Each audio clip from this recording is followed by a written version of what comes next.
Perkenalkan, nama saya Sasta Freneri dengan NIM 2448201070. Di sini saya akan menjelaskan materi kimia organik dengan dosen pengampunya Pak Hari Ade Saputra. Materi kimia organik terdiri dari amina dan protein. Amina adalah senyawa organik yang merupakan turunan aminonya NH3, di mana satu atau hidrogen pada nitrogen digantikan oleh gugur alkil dan aril. Klasifikasi dari amina terdiri dari amina primer, sekunder, dan tersier. Amina primer merupakan senyawa amina di mana nitrogen hanya mengikat satu gugus alkil dan aril. Amina sekunder, senyawa amina di mana dua gugus alkil dan aril terikat pada asam nitrogen. Kemudian ada gugus tersier, terbentuk apabila pada atom nitrogen terikat 3 gugus alkil dan aril. Sifat dari amina yaitu amina merupakan basa lemah yang bisa mengikuti protein atau H+ untuk membentuk garam amonium. Kemudian bisa membentuk ikatan hidrogen. Amina primer memiliki bobot molekul rendah, biasanya aroma amina primer sama seperti amonia. Amina sekunder dan tersier memiliki aroma amis seperti ikan, tapi lebih tidak mudah menguap dibandingkan dengan amina primer. Amina primer, sekunder, dan tersier yang berbobot molekul rendah mudah larut dalam air. Kemudian ada tata nama dari amina. Terdiri dari gugus halogen disebutkan terlebih dahulu, baru diikuti dengan nama alkananya. Aromatik amina mempunyai nama spesifik. Kemudian ada sintesis. Sintesis atau reaksi substitusi melibatkan penggantian gugus pada molekul amina dengan gugus lain. Sementara reaksi reduksi melibatkan penambahan atom hidrogen atau penghilang oksigen yang mengubah derajat substitusi nitrogen dan amina. Reaksi pada amina terdiri dari reaksi substitusi dan reaksi reduksi. Reaksi substitusi, amonia H3N bereaksi dengan bromoeta CH3CH2Br. Kemudian atom bromin pada bromoetana digantikan oleh gugus amina dari amonia, menghasilkan etilaminium bromida H3N plus CH2CH3Br, sebuah garam amina.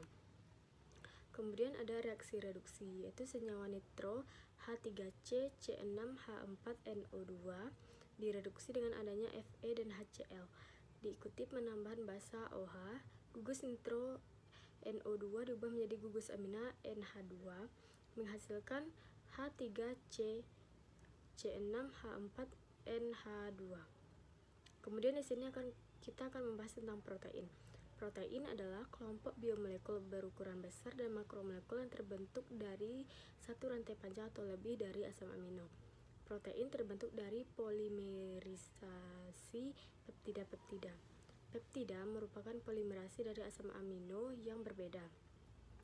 Klasifikasi dari asam amino terdiri dari struktur primer, merupakan urutan asam amino yang membentuk rantai polipeptida. Struktur sekunder merupakan pelipatan lokal rantai polipeptida yang membentuk pola regular, seperti helix alfa dan lembaran beta. Struktur tersier bentuk 3 dimensi keseluruhan protein yang terbentuk akibat lipatan rantai polipeptida dan interaksi antara rantai samping asam amino. Struktur kuartener yaitu susunan subunit polipeptida jika protein terdiri dari beberapa subunit. Struktur ini hanya berlaku untuk protein yang multimerik. Kemudian ada sifat dan sintesis dari asam amino dari protein. Sifatnya yaitu sukar larut dalam air, dapat mengalami koagulasi oleh pemanasan dan penambahan asam atau basa, bersifat amfoter karena membentuk ion Zwitter, dapat mengalami kerusakan terdenaturasi akibat adanya pemanasan, perubahan pH, radiasi kimia, dan reaksi. Kemudian ada sintesis. Sintesis terdiri dari biosintesis, yaitu proses yang sama dengan sintesis protein, yang mana menekankan pada aspek pembentukan sintesis protein oleh sistem biologis. Kemudian ada sintesis. Sintesis yaitu proses pembentukan protein yang melibatkan penerjemahan kode dari DNA menjadi protein fungsional atau genetik. Reaksi dari protein ini terdiri dari asam basa reaksi, yaitu terjadi karena struktur asam amino yang merupakan unit penyusun protein memiliki gugus asam atau karboksil dan gugus basa atau amina. Kemudian ada asilasi, yaitu atau disebut juga dengan substitusi, yaitu proses modifikasi kimia protein di mana gugus asil, misalnya gugus asil ditambahkan ke residu asam amino tertentu pada rantai polipeptida. Biasanya mengubah substitusi nukleofilik. Proses ini dapat mengubah sifat dan fisiologis dari protein. Kemudian ada pembentukan senyawa kompleks, yaitu proses di mana dua atau lebih rantai polipeptida saling berinteraksi dan membentuk struktur yang lebih besar dan fungsional. Kemudian yang terakhir ada adisi eliminasi. Itu reaksi adisi adalah reaksi di mana atom atau gugus atom ditambahkan ke suatu molekul, biasanya pada ikatan rangkap, mengubahnya menjadi ikatan tunggal. Kemudian ada reaksi eliminasi adalah kebalikan dari adisi, di mana atom atau gugus atom dilepaskan dari suatu molekul, biasanya menghasilkan ikatan rangkap.